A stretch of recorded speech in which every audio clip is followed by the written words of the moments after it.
हमारे देश में कश्मीर से लेकर कन्याकुमारी तक के लोगों में कई विभिन्नताएं हैं, कई समानताएं हैं। कहीं के लोग हिंदी को नहीं समझते तो कहीं के लोग इंग्लिश नहीं समझते। कहीं के लोगों का खाना जो प्रिय है वो मछली चावल है तो कहीं के लोगों का कुछ और है। मेरे कहने का मतलब यह है कि इस देश के लोगों में इतनी विभिन्नताएं होते हुए भी सभी भारतीय हैं, एक दूसरे के साथ मिलकर वो रहना पसंद करते हैं। लेकिन अगर प्रॉब्लम की बात की जाए तो सबकी एक कॉमन समस्या है और वो समस्या का समाधान उस पूरे भारत के लोग चाहते हैं और वो समस्या है आतंकवाद की। भारत के अंदर पीएफआई और सीएफआई जैसे ऐसे संगठन हैं जो सीधे सीधे आतंकवादी हिंसा और आईएसआईएस की घटनाओं का समर्थन करते हैं। पीएफआई के ज्यादातर मेंबर्स सिमी के हुआ करते थे पहले, और सिमी क्या है इसके लिए आप गूगल पर सर्च कर सकते हैं, नहीं तो इस पर मैं आने वाले समय में एक वीडियो बनाऊंगा।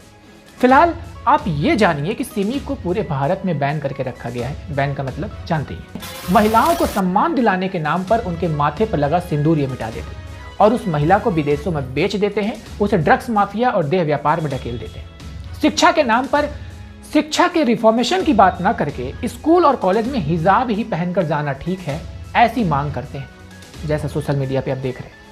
इनकी बड़ी बात है कि स्टूडेंट विंग, सीएफआई और एसएफआई ये लोग अपने इन संगठनों के द्वारा छात्रों को ट्रेनिंग देते हैं और वही दुनिया में खुखार आतंकवादी संगठन आईएसआईएस में इन्हीं संगठनों से निकल के लोग जाते हैं। ऐसा क्यों है, कैसे हो रहा है, कौन से लोग इनके पीछे हैं, कौन कौन सी ताकतें इनका समर्थन करती हैं, इसकी पूरी जन्म कुंडली निकालने की हम कोशिश करेंगे। आप इस चैनल पर नए हैं तो सब्सक्राइब कर लीजिए, नोटिफिकेशन बेल को ऑन कर दीजिए और मुझे मेरे सोशल मीडिया अकाउंट पर नेक्स्ट वीडियो के लिए आप मुझे फॉलो कर सजेशन दे सकते हैं। लिंक डिस्क्रिप्शन में है, आप अपनी राय दे सकते हैं और मुझे और क्या बदलाव करने चाहिए उसके बारे में भी आप हमें डिस्क्रिप्शन से सारी डिटेल ले सकते हैं, हम तक पहुंच सकते हैं।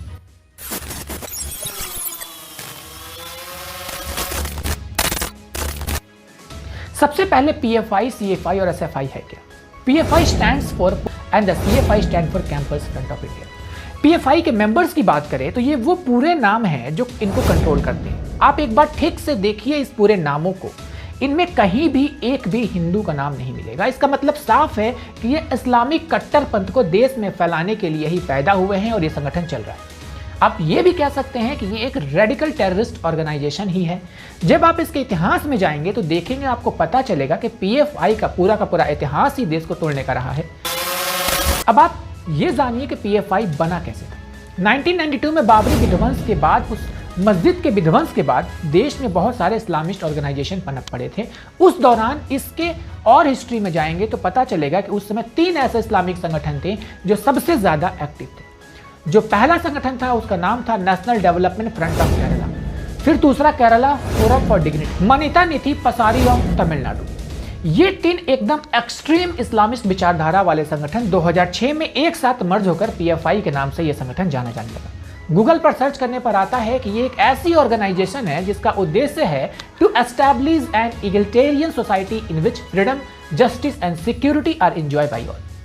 ये अपने आप को सोसाइटी की नजर में दूध की तरह सफेद दिखाने की कोशिश तो करते हैं। इसके लिए ये कुछ प्रोग्राम्स भी चलाते हैं जिसमें ये बच्चों की शिक्षा पर ध्यान देने की बात करते हैं। लेकिन बच्चों की शिक्षा पर ध्यान देते हैं या नहीं, बच्चों को स्कूल भेजने के लिए स्कूल चलो प्रोग्राम चलाने की भी कोशिश इन्होंने की, लेकिन इन दोनों मिशनों से ये बच्चों को सिखाते क्या है आप एक बार ये भी देख लीजिए। स्कूल चलो प्रोग्राम तो चलाते हैं लेकिन साथ में इनको इन्हीं स्कूलों में हिजाब पहनकर जाने की मांग का समर्थन करते हैं और मांग करते हैं। हिजाब के नाम पर पूरा तंत्र देश के खिलाफ बोलता है और मर्डर तक करवा देता है, जैसा आपने हर्षा पे प्रत्यक्ष केस आपने देखा।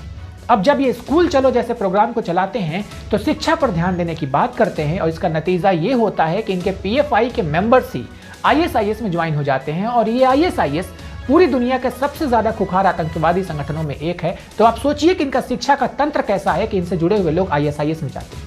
ये देखिए, इसी पीएफआई का एक ग्राफिक डिजाइनर था सफवान, जिसके ऊपर एनआईए ने सप्लीमेंट्री चार्जशीट दाखिल किया।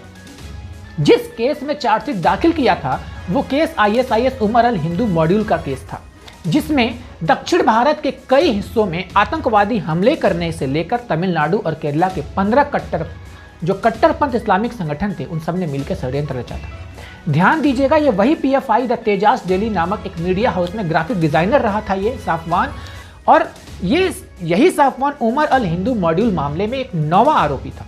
उस समय सुर्खियों में आया था जब द तेजस डेली के केरल के एक पत्रकार ने सिद्दीकी कंपन को यूपी पुलिस ने 5 अक्टूबर को गिरफ्तार किया था।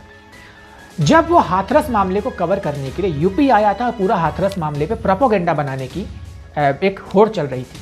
अब भाई इस केस को देख के कोई एनआईए को भी विदेश विरोधी मत बोल देना, क्योंकि एनआईए ने गिरफ्तार किया। एक दूसरा केस भी देख लेते हैं जिससे ये साबित होगा कि ये पीएफआई के लोग शिक्षा पर बहुत ध्यान देते हैं, लेकिन वो शिक्षा होती कैसी है ये आपको समझ में आएगा।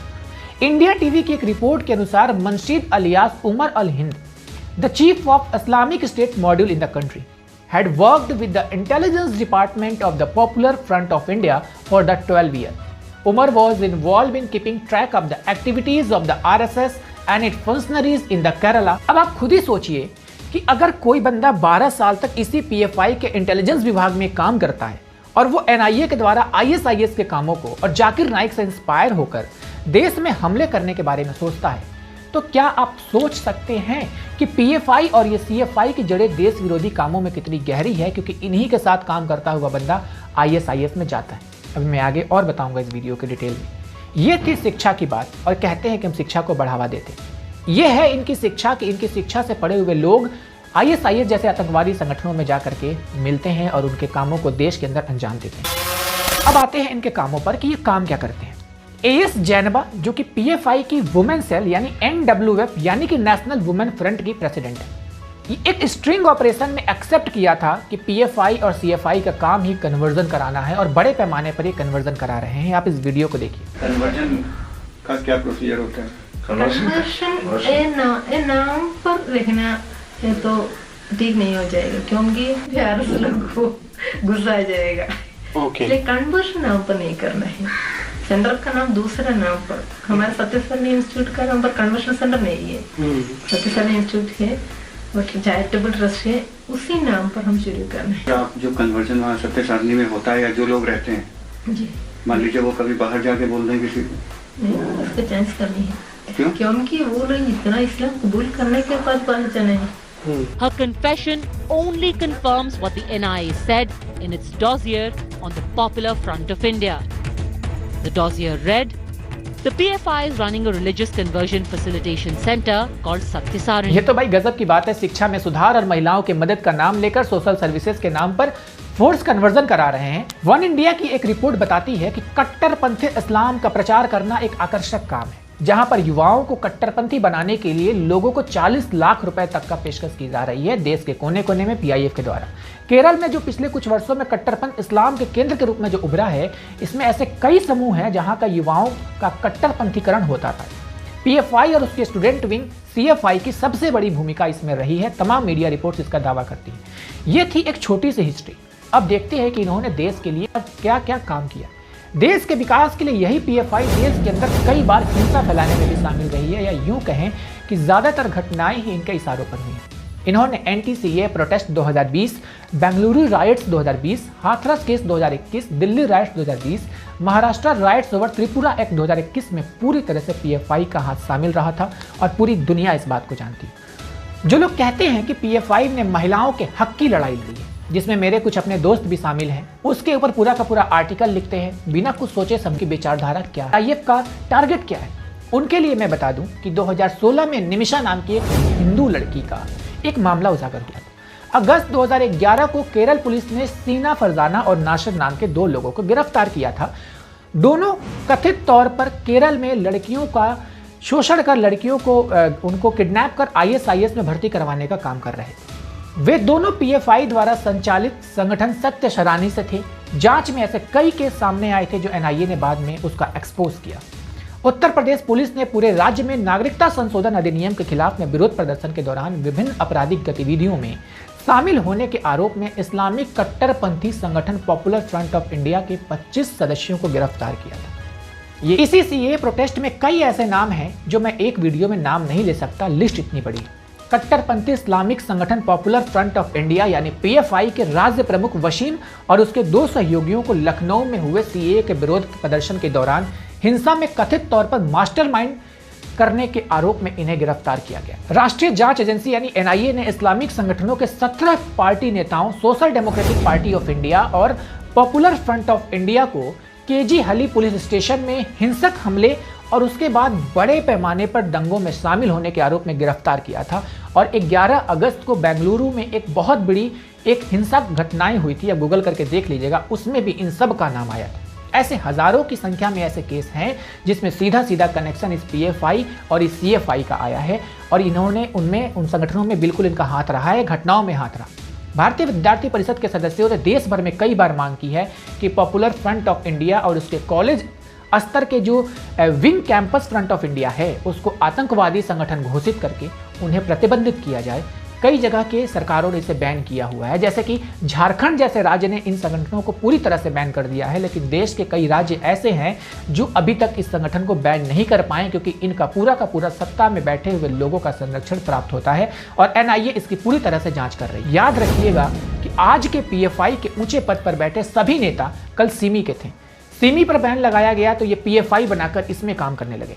सरकार को इन सब नेताओं पर बैन लगाना चाहिए जैसे जाकिर नाइक पर लगाया गया है, लेकिन इसी जाकिर नाइक को मानने वाले कई लोग ऐसे हैं जो आज इसी भारत देश में रह रहे हैं और जाकिर नाइक के ही कामों को भारत में बैठकर अंजाम दे रहे हैं, जैसे पीएफआई को लेकर ये मेरी पहली वीडियो है। इसके पार्ट 2 कुछ दिनों में मैं लेकर आऊँगा और इस पीएफआई और एसएफआई से जुड़े ऐसे फैक्ट्स को डिकोड करने की कोशिश करूँगा जिससे आपको समझ में आएगा ये इस भयानक और देश को तोड़ने वाली कई घटनाओं को इन्होंने अंजाम दिया है। ये मेरी हाईलाइटेड वीडियो थी, उस वीडियो में मैं फैक्ट बाई फैक्ट इनकी कई घटनाओं का वर्णन करूँगा और आप इस वीडियो को सोशल मीडिया पर शेयर करिए, कैंपेन चलाइए कि सरकार इस पीएफआई और सीएफआई को बैन करे, वरना हिजाब के जैसी घटना पर एक हमारा भाई हर्षा मारा गया।